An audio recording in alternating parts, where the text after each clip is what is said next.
প্রথমে ন্যায় দর্শনের হচ্ছে অনুমানটা কি সেটা আমরা বুঝবো। অনুমান হচ্ছে অনু আর মান। এবার এই যে অনু অর্থাৎ অনু যোগ মান হচ্ছে অনুমান। অনু হচ্ছে পশ্চাৎ আর মান হচ্ছে জ্ঞান। পশ্চাৎ আর মান হচ্ছে জ্ঞান।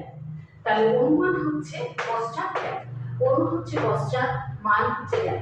এই অনুমান, অনুমান অর্থাৎ যে পরিপূর্ণ হয় সেটাই হচ্ছে আমার অনুমান। এবার এই অনুমান থেকে আমরা অনুমিতিতে আসতে পারি। এই অনুমান যখন হচ্ছে, অনুমান থেকে আমরা অনুমিতিতে আসতে পারি, কিন্তু কিভাবে? আমরা তারা বলবো এই যে অনুমান হচ্ছে একটা পরোক্ষ জ্ঞান। অনুমান হচ্ছে একটা মানসিক প্রক্রিয়া। তাহলে এই যে মানসিক প্রক্রিয়া, এই মানসিক প্রক্রিয়া অনুযায়ী আমরা অনুমানের ফলে আমার যে জ্ঞান হচ্ছে সেটা হচ্ছে অনুমিতি। এবার অনুমিতি জানতে গেলে আমার পরামর্শ জ্ঞান কি? পরামর্শ জ্ঞান হচ্ছে আমার দুটো জ্ঞানের ভিত্তিতে হচ্ছে। সেটা হচ্ছে এক হচ্ছে ব্যক্তি জ্ঞান, আর তার সঙ্গে যুক্ত করছি আমি পক্ষ ধর্মতা জ্ঞান। তাহলে একটা হচ্ছে ব্যক্তি জ্ঞান আর একটা হচ্ছে পক্ষ ধর্মতা জ্ঞান। ব্যক্তি জ্ঞান কি? ব্যক্তি জ্ঞান হচ্ছে হেতু ও স্বার্থের মধ্যে যখন অব্যভিচারী বা সাহচর্য সম্পর্ক, তখনই হচ্ছে আমার ব্যক্তি জ্ঞান হচ্ছে। তাহলে একে না, সেটা হচ্ছে হেতু আর হচ্ছে যোগ স্বার্থ। হেতু ও স্বার্থের মধ্যে যখন অব্যভিচারী সম্বন্ধ, তখনই হচ্ছে আমার ব্যক্তি জ্ঞান।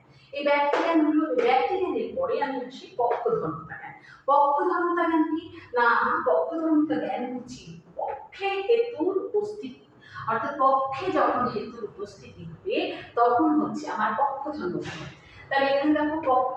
এবার এক্ষেত্রে আমি একটা এক্সাম্পল দিই। আমরা যদি বলি যে পর্বতে ধূম আছে, তারপর যদি বলি যে পর্বতে বহ্নি আছে, এবং যেখানে যেখানে ধূম সেখানে সেখানে বহ্নি, তাহলে এখানে পর্বতে ধূম আছে। কোথায় ধূম আছে? ধূম হচ্ছে, ধূমটাকে আমি বলছি হেতু। এখানে দেখো আমি লিখে দিয়েছি যে ধূম হচ্ছে হেতু। তাহলে এই যে হেতু, হেতুটা কোথায় আছে? না, হেতু হচ্ছে পর্বতে আছে। এই পর্বতেই যে স্থান যেখানে আশ্রয় করে আছে সেটা হচ্ছে আমার পক্ষ। তাহলে এই যে পর্বতে, পর্বত এটা হচ্ছে আমার পক্ষ। তাহলে পক্ষ আর হেতু যখন থাকছে, এই দুটো জ্ঞানের ভিত্তিতে যে জ্ঞান হচ্ছে সেটা আমার হচ্ছে পক্ষ ধর্মতা জ্ঞান। তাহলে আমার পক্ষ ধর্মতা জ্ঞান হলো, আর এদিকে হলো ব্যক্তি জ্ঞান।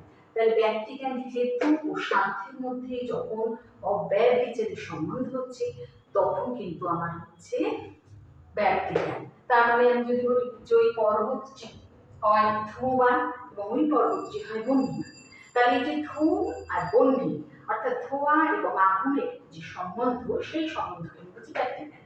তাহলে এই ব্যক্তি জ্ঞান যখনই হচ্ছে তখন হচ্ছে আমার হেতু ও স্বার্থের মধ্যে হলো ব্যক্তি জ্ঞান, আর এদিকে হচ্ছে পক্ষ ধর্মতা জ্ঞান হচ্ছে পক্ষে যখন হেতু উপস্থিত থাকছে, অর্থাৎ পক্ষ ও হেতু।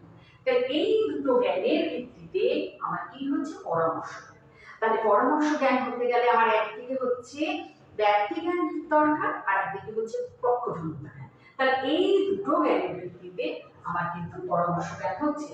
এবারে আমি বলি পরামর্শ জ্ঞান যখনই হচ্ছে, যার ভিত্তিতে হচ্ছে, তখনই কিন্তু আমার অনুমিতিটা হচ্ছে।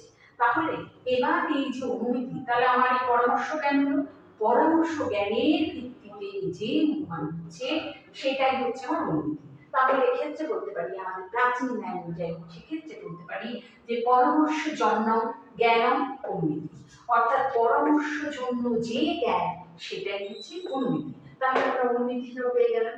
তাহলে অনুমান পেলাম, অনুমিতি পেলাম, এবং পরামর্শ জ্ঞান এটা কিন্তু